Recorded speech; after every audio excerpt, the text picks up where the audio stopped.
احمد ابراهیم د کندهار څخه یو زما یو انډیوال دی د هغه نوم دی عیسی محمد او دغه نوم څنګه دی او دوم سوال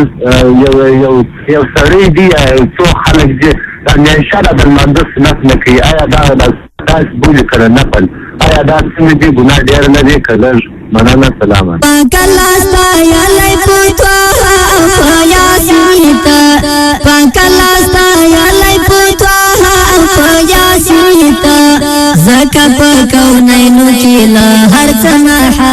زه خو وایم غوره به دی چې محمد عیسی نوم کېږي د دې پر ځای چې عیسی محمد یې ایښی محمد عیسی چې کېدي دا به بهتري په دې کې شک نشته دواړه صحیح دي